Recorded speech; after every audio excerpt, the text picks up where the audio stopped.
La Direction nationale des archives de Guinée ou la mémoire de la nation.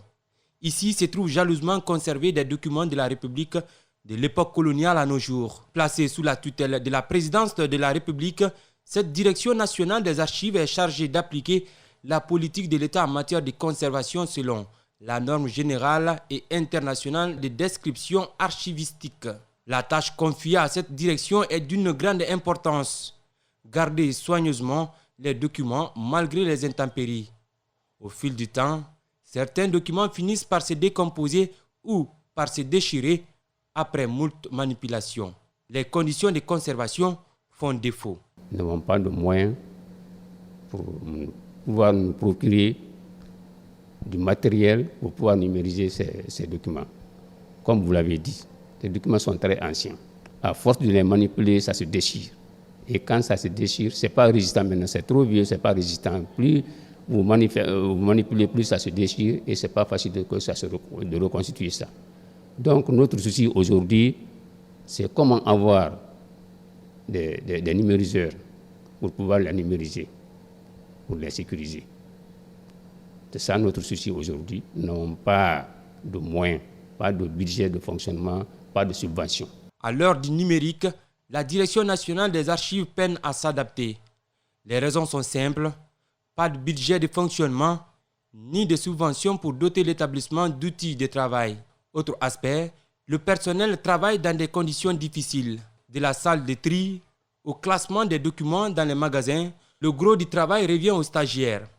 Les titulaires, quant à eux, ne semblent pas supporter les souffrances liées à ce travail. Il est déconseillé de travailler aux archives.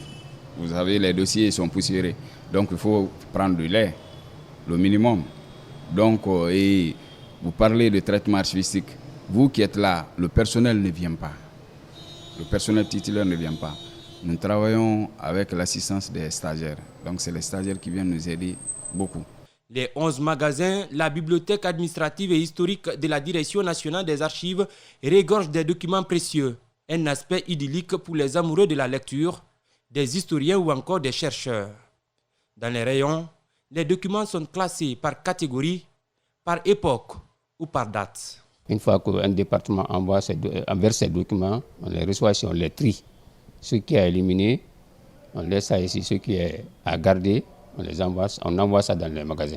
Pour avoir accès à ces archives, l'abonnement est obligatoire.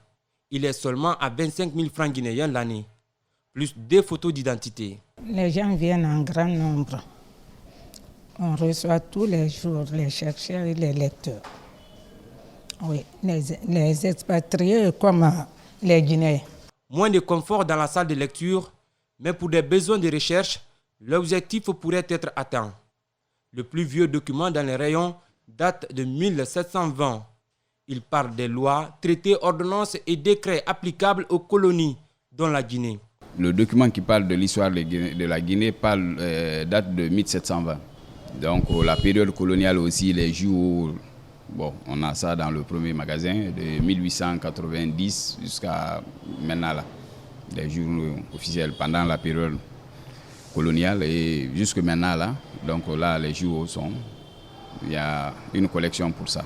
Des documents coloniaux, des tomes de Ahmed Sékou Touré jusqu'aux contemporains, la Direction nationale des archives est ravitaillée par dons ou saisie par des différents services publics et privés. Si vous avez besoin de transférer un document à la direction, vous écrivez officiellement. Parce qu'il y a d'autres qui font le don. Ils nous donnent les documents à titre gratuit. Donc ça aussi, il y a une fiche qu'on remplit. En 2007, la Guinée a connu une crise politico-syndicale. Les populations se sont attaquées aux édifices publics et même privés.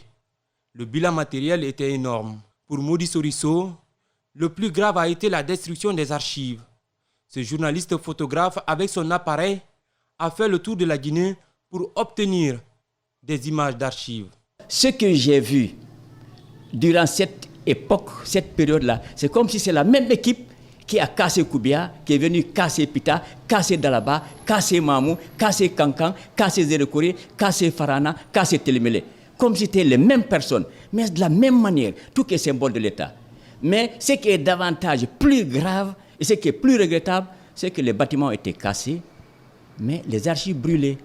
Un bâtiment, on peut le casser, le reconstruire, mais les archives, les brûler, c'est là où le mal a été très très profond. Donc c'est surtout connaissant ça et connaissant l'importance des archives et tout ça que moi je me suis mis à l'œuvre. Donc j'ai fait le tour du pays et ces 2 albums que vous voyez ici, alors j'ai pu justement réaliser ces 2 albums-là que j'ai titrés Des mémoires guinéennes à l'épreuve du feu. Les archives sont reléguées au second plan en Guinée, regrette cet homme de médias.